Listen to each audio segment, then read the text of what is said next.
Yeah, I think they're a great team. They have great athletes all the way across the board. They're super talented. And for us, I think there's some things that we left on the field. I don't think we played our best football and still found a way to win. So just focusing on what we can do better as a team. We went to the doctor, is what we call it, and just finding out the little things that we messed up on that could really make this team special. Appreciate it.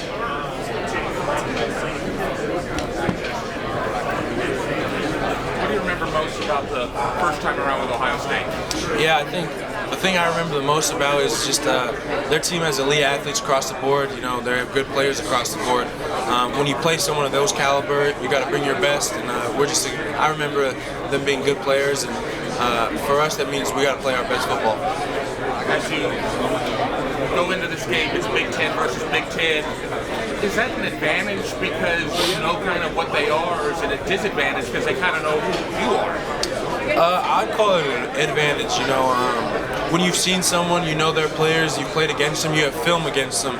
I think when you're more comfortable against somebody, we play these guys every day in practice. So, you know, I feel my best when I'm playing those guys. So just getting more comfortable with the team and knowing what they do. But also for us, we change a lot on offense. We do a lot of different things, and I think that's what makes us special. Is we have every concept under the sun in our offense. And, you know, we have a lot of special talents. So just being able to be versatile and be able to move, I think makes us good or special. I'll ask you about Ohio State, not yourself. I know you don't want to give away any game plan on your side, but how is Ohio State different? When you watch the next 6, 7 games of their season after they played you, how do they look different to you? Man, across the board, one, they have elite athletes, but they've been playing downhill. They've been playing on fire. I think those guys have done a great job of stopping the run, and they've been good against the pass as well. So, you know, you have a rounded group like that, has elite talent across the board. They really just attacked it and been running around on fire, it feels like. Tez Johnson appears to be unguardable a lot of times. What makes Tez so special? Man, everything about Tez. One, his quickness and his speed is the thing that jumps off the tape to you. But I think another thing that is just his competitiveness. He's a guy who is confident when he goes out there and he thinks he's going to win every rep. And most of the time that's true. So I think just for him, it's his competitiveness and really his confidence off the field as well that just makes him him. What goes into the process for the uniform combinations? I mean, I asked your coach about it. He's like, well, you know, the equipment manager and the players have input, but as a player, you have input. So how does that work for those of us that don't cover Morgan? Yeah, so we have a uniform committee to select a few players, and they kind of draw everything up before season, and then as we get into like the extra games and the postseason, our equipment manager is the best in the nation. You know, Kenny Farr handles it, so he gets it right, and he kind of pulls from players and asks questions. But he's seen so many uniforms, he can put anything together.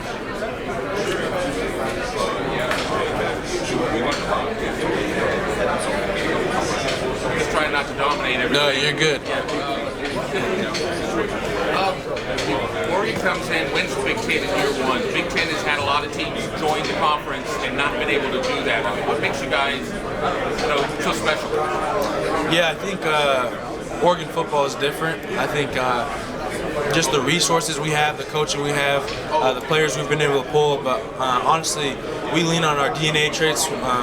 That's connection, growth, toughness, and sacrifice. And I think when you play with those and you can turn on the tape and see those as a team, it's just any team will be successful with that. So we just really lean on those, and our coach has done a great job. The resources we have in Oregon is unbelievable. Dylan Gabriel came into the program already very established in his previous stops. Yeah. He's taken it to another level with you guys. I mean, what makes Dylan so special? Yeah, Dylan's he's special on the field and off the field. I think a couple things that make him special is his competitiveness. He attacks every day like it's a game. He's one of the hardest working people I've ever seen. If you don't see him without an iPad, watching film or taking notes, something's wrong. So it doesn't matter if he's eating dinner at his house, he has the iPad, you know. And so he's a hard worker, he's competitive, but also just his leadership off the field. He's a guy who's connected to everyone. It doesn't matter if you're the kicker, the fifth string receiver, or the star receiver. He doesn't care. He's connected. He has a relationship with those guys, and he's a unique individual, and he's just someone who cares about everyone. So he makes everyone feel special. When you guys go good on good in practice, what what really stands out about your defense? Yeah, everything. I think you look around the room and you line up across those guys, across the board from our D-line to the back end to the linebackers. There's special players across the board. So it's always fun when we go against our guys because those are the best in the nation, and I really believe that. And those guys show up every day working hard, and they're all competitive. So if we get a 2-minute drill or a good on good, it's like a game. So just being able to play against those elite players, it really helps us.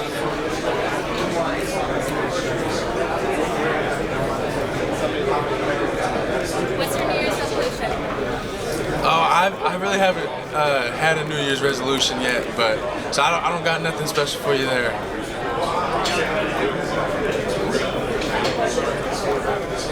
How much football outside of your own tape do you get to watch during this process? I mean, do you get to watch any bowl games? Do you get to watch maybe some of the other playoff games? How does that work? How are you able to do everything? Yeah, 100%. I think obviously we watch a lot of our own tape, our practice tape games, but I think we get to watch those games when they come on. I think there's some time for that. So I watched some of the playoff games, some of the bowl games, a lot of NFL tape as well. So there's time for it, and it's always good just to watch football. You can pick up on things from anybody and learn from everybody. When you saw the playoff draw happen and that Ohio State was a potential matchup, there was no guarantee Ohio State was going to get here. They had to beat Tennessee, but what were your initial thoughts? Yeah, we honestly weren't focused on that when we first knew that we had the bye, and we were focused on ourselves. That's like the first 3 weeks of practice where let's focus on ourselves, get better. We had a lot of things we could fix, so we weren't really too worried about the opponent.